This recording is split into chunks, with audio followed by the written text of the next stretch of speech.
barebe mu gihe Eliya hanura avuye iwabo i Galeyadi ageze Tishubi ari guhanura, abo bantu bibuka ibintu bahanuraga babareba babahanuza 100 aho bari bari nuko bavugaga. Usoma Bibiliya abirebe arebe impamvu byo bahanuye se byarabaye. Igihe cyose utaramenya ikiri kurwanya ko ya masengesho atambuka, isengero ntizifite isuku, hari ibintu. Reka nkubwire ubuhanuzi mfite ubuhanuzi bwo mu buryo bubiri. Ubwa mbere nubwo bwo kongera gushimangira, mbwira abantu ngo mwitonde, niba mwemera ko koko mwerekwa, ni mwerekwe munatubwire n'iki Imana yababwiye gukora. Naho kumbwira ngo nabonye ibyago n'amakuba, nago turi bwemeranwe, kuko nanjye nasomye Bibiliya, ndi umuhanuzi, ndi umunyamwuka, sindagwa pe. Abo duturanye baranzi ntago ndagwa, nabo dusengana barabizi sindagwa, abantu benshi turaziranye sindagwa, ndi umuyobozi, ndi umushumba, kandi nagiye no mu ishuri niga ibisanzwe, niga na teolojiya. Iyo mbihuje mbona icyo bivuga. Umuhanuzi wese muzima ahanurira igihugu ibyiza, kuko igihugu ni ingobyi duhetse. Ase niba wemera kuzabyara, ubyaye butazaheka, ntushobora gukora ikosa. Ntibibaho, ntago bibaho, ntago bibaho. Jewe mfite n'umubabaro aho umuntu atinyuka akumva ngo ugazanye message di kurya abantu bari bafite gahunda yo gukomeza imirimo. Ariko uziko Bibiliya yavuze ngo yewe Yuda we gukomeza ibirori byawe, dore mu mpinga z'imisozi ibirenge byuzanye inkuru nziza, akamamaza iby'amahoro. Yewe Yuda komeza ibirori byawe, uzikuzana inkuru ituma umuntu ahamuka araradasinziriye.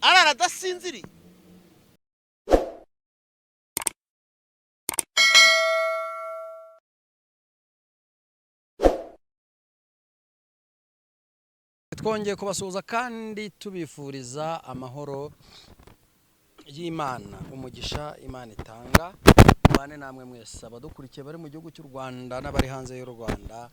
Uyu munsi wa none twongeye kugira umugisha wo kubana n'umuhanuzi w'Uwiteka.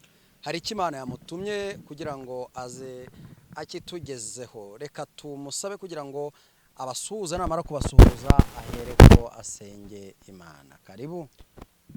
Murakoze. Reka suze abakunzi bacu bose, abakunda ijambo ry'Imana, abo dusangiye gucungurwa n'amaraso ya Yesu. Babwire ngo umwami Yesu abishimire, abagwe neza, mugire ibihe byiza. Yego, reka mvuge ngo ahari kurira kwararira umuntu nijoro, ariko bwa kimundu zikavuga. Iyo ni ijambo rimbamo, ijambo ry'ihumure.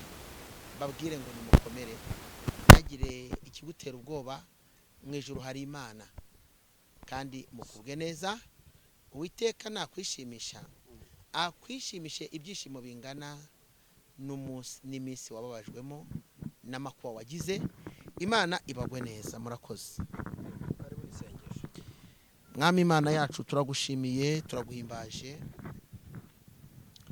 Uri mwiza, urera kandi urakiranuka, uri hejuru y'ibintu byose, ufite amaboko magari, niwe uruhura. Abakunzi bawe bagiye guterana natwe kugira ngo bumve icyo uvugana nabo. Ndakwinginze, manukira kubaka no gukiza imitima, buhore ubugingo, wubaka wari ukomeretse, utanga impinduka, kandi abantu bawe bagubwe neza. Turi kumwe nawe, ibihe byiza by'ijuru bibe mu mitima y'abagushaka.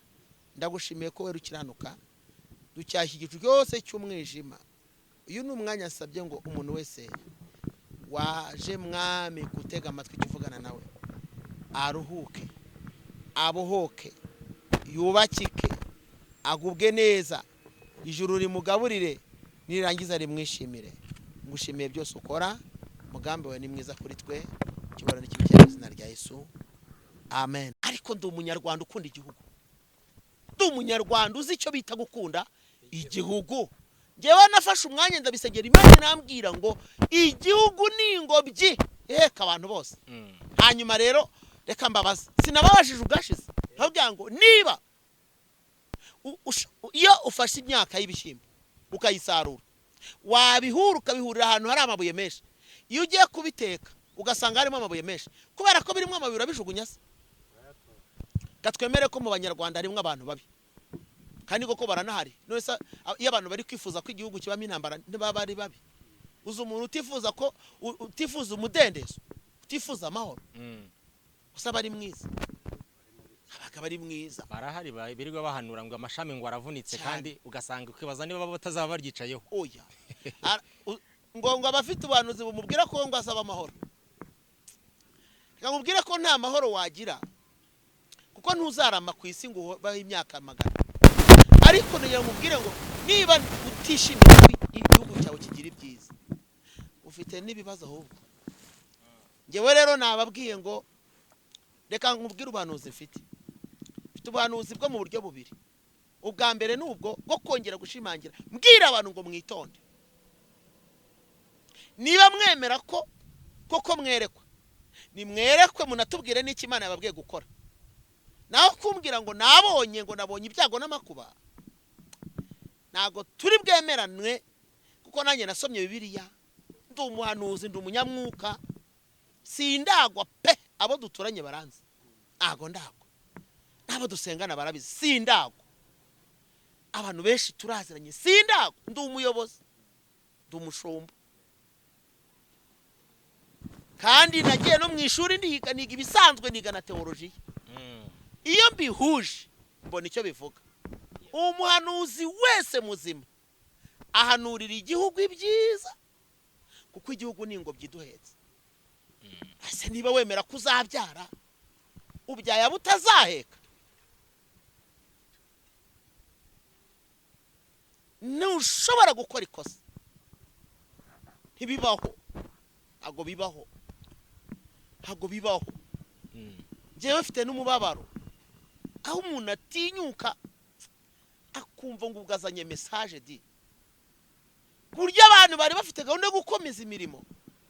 Ariko uziko Bibiliya yavuze ngo yewe Yuda we gukomeza ibirori byawe ko dore mu mpinga z'imisozi ibirenge byuzanye inkuru nziza akamamaza iby'amahoro. Yewe Yuda komeza ibirori byawe, uzi kuzana inkuru ituma umuntu ahamuka araradasinziriye, uzi kuba umwishe mbere yo gupfa. Reka twibaze yuko hari igihe twabayeho dufite amahoro make.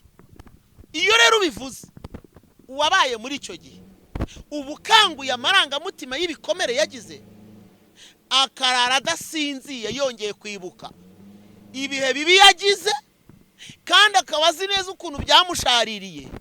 Muri make ni nko kwica umuntu ahagaze.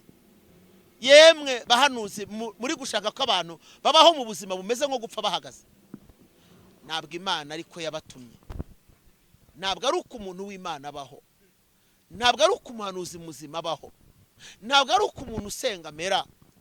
Bene ayo masengesho bayita yigomwa. Hari umuntu wahagurutse ngo ahanurira ubuhanuzi yahawe ngo n'igihugu n'Imana. Ariko ejo bundi naramubonye, dore ko biba binibunza muri za telefone, ndebye mpita mbona afite misiyo.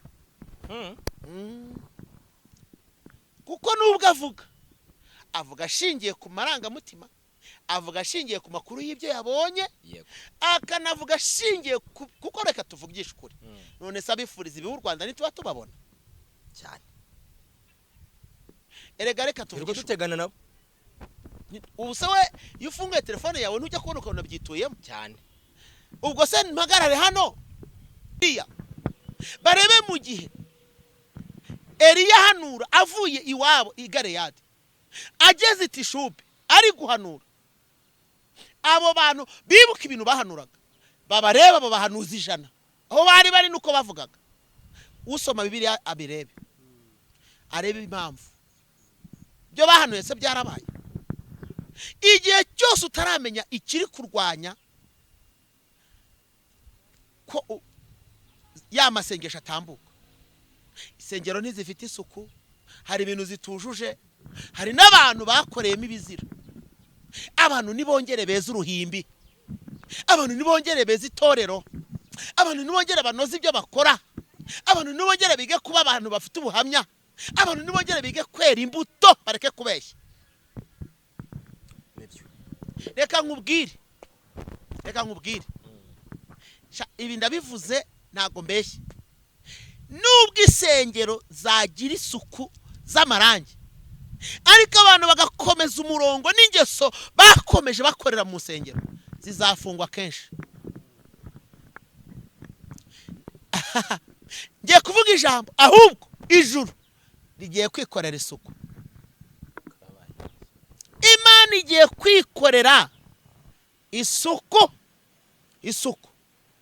Ariko wowe ushaka kubwira abantu ko ufite urusengero ruruhura imitima, kandi hari imitima yapfiriye mu rusengero uyoboye. Deshebini moreya, urabwira abantu ko uri umushumba ushumbye, kandi amushumbye. Ntabwo mwabonye amabuye baduteza? Nimufunge abo bantu n'abayisikora. Ntabwo twese ariko twabaye kimwe, ariko muri twe byabayemo.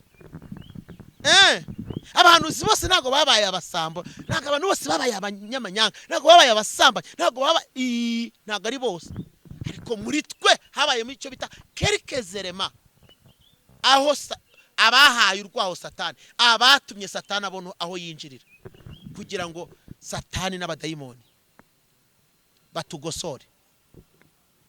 Muri uwo mwanya rero wo kugosora gusa gutyo, umuntu agahaguruka akavuga ngo ndabona ngo noneho zigiye gukinguka. Ni nkaho wavuga ngo amasuku yararangiye, none se ubundi aya mezi 7 ashize insengero zifunze, ubu umuntu yarari uko hari urwo bafunze kubera umurinda nkuba, utuvuga yuko urwo rusengero rugifunze kubera umurinda nkuba, kandi waraguzwe uwo munsi cyangwa mu byumweru 2. Ubu se niba hari urwo bafunze kubera utagira ikigega, uracyafungiye ikigega? Mbwira se, ni ikigega ubu rugifungiye?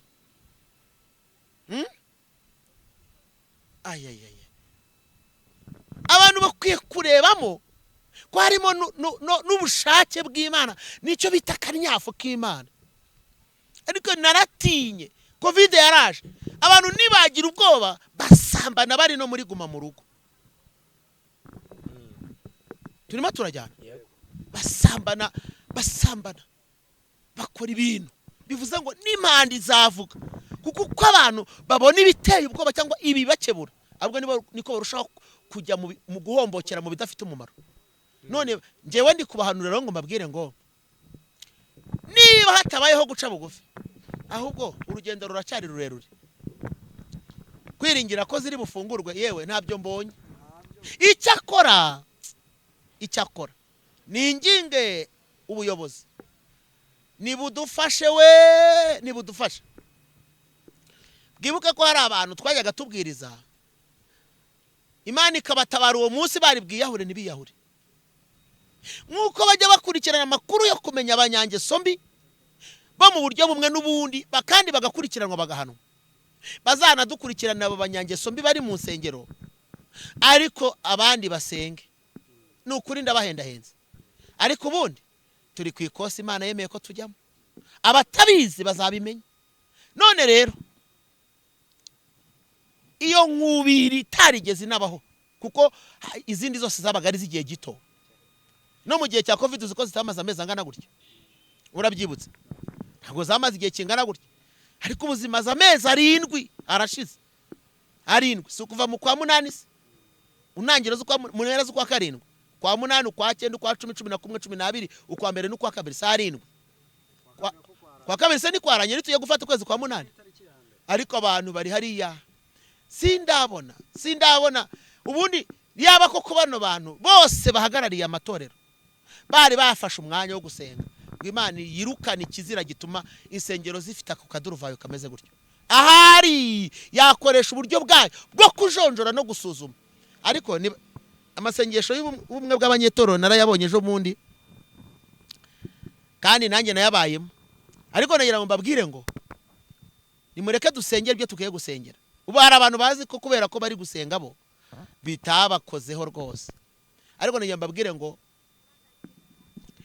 ushobora gusanga uwagize intege nyezo mu itorero rye kubera rifunze yarazisize n'uwawe kubera ko bagendana.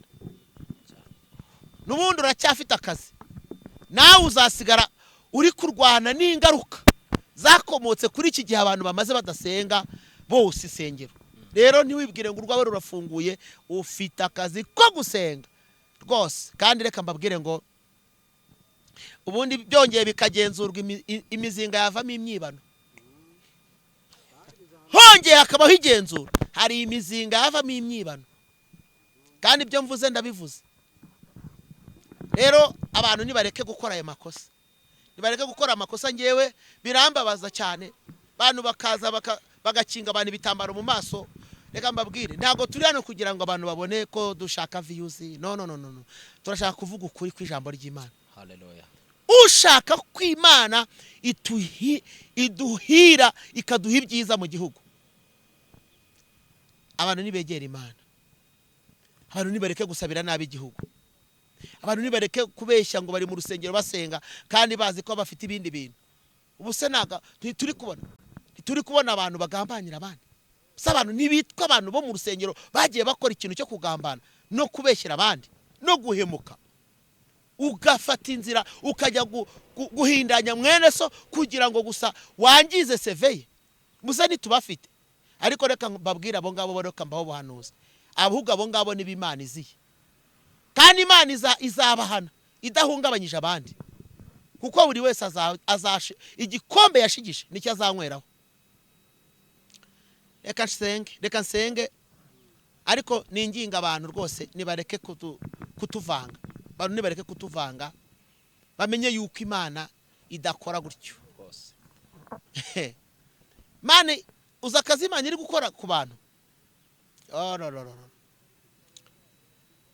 Mbonereho kubwira abantu ngo ahubwo umuntu wirengagiza kugira neza kw'Imana, agatera umugongo ijambo ry'Imana, agashaka kugira ngo akomeze kugendera mu mujyo wo guhemukira Imana, Imana izi gushyira ku munzani. Imana abantu bidutera ubwoba kuko wahuye n'ibigeragezo n'ibibazo wenda mu gihugu, uhise wumva ko uzadusabira ibyiza ibibi bikatubaho. Abantu bose ukahita utumira amajwi yacu n'amasengesho yacu ukayakunja ukayashyira mu gafuka, twe tugasigarira aho ngaho. Reka nkubwire, nubwo uri kudusabira ibibi, natwe dupfukamye tuniha tubabajwe nuko uri gusenga nabi kandi ugasengera ingobyi yakubyaye. Twebwe rero turacyayikunze, turazi neza igihugu ko iyo tudafite amahoro tugubwa nabi.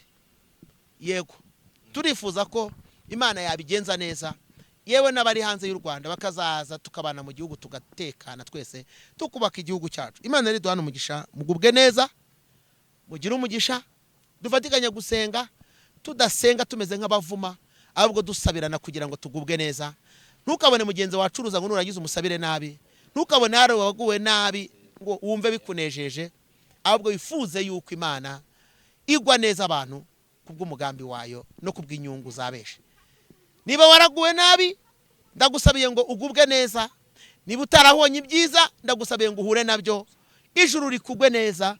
Kandi guhera none uhonoke, ureke kwifuza ibibi, wige gusaba neza. Niba unasenga koko, garukiraho ngaho, kuko urwo rurimi ntago ari rwiza mu gihugu, ntago ari rwiza ku Banyarwanda, ntago twifuriza ibyiza.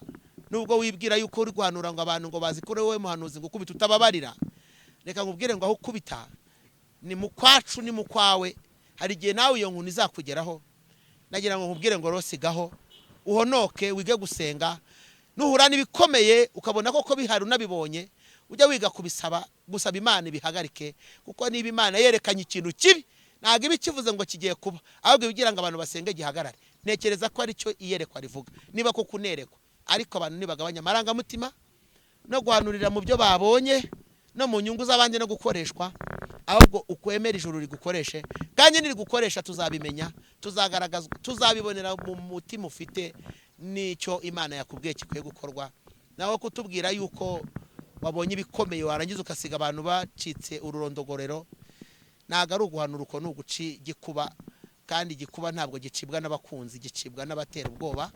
Iterabwoba rero urireke uba umuntu w'Imana. Imana iguha umugisha. Abanyumvishe mwese dufatikanye kurwanya uwo mwuka, dusabira ibyiza igihugu n'abanyarwanda, dusabira ibyiza igihugu n'itorero. Hanyuma abantu bari mu rusengero bibuke ko Imana ibashaka ko gukiranuka, kwera imbuto no kwerera imbuto batarakizwa, kugira ngo nabo baze bakizwe. Naho ubundi twirukanye abantu mu rusengero kubera imico n'ingeso mbi. Abantu basambanira mu rusengero, bibira mu rusengero, batubura mu rusengero, bagambanira mu rusengero, bahemukira mu rusengero, bari gutwara abagore b'abandi mu rusengero, bagatwara abagabo b'abandi mu rusengero. Oya, ibyo bintu Imana yarabirambiwe, iracyatwigisha rero ko nakanyafu. Ahubwo uzagira ubwenge azapfukame, dufatikanye kuzamura, tubwire Imana ngo garura imitima y'abantu, bongere bahindukire, basubire ku rufatiro, kugira ngo ijuru ryongere twibuke, rudutabare. Nk'abanyarwanda twabonye bibi byinshi, ariko tugeze naho tumaze gusinda ibyiza Imana yaduhaye. Imana ibahe umugisha. Simbizi niba hari icyo umbaza kugira ngo nyigusubize. Cyane, Imana amahoro nikugirire neza. Yego, ubona abantu bose babaye nkawe, ibintu byose byagenda neza, kuko benshi barashaka kugaragaza nkaho bafite ahandi hantu batuye, cyangwa se ahandi hantu babarurirwa cyangwa babarizwa, ariko bakirengagiza ko iyi leta yacu hari ibyiza yatuzaniye byinshi.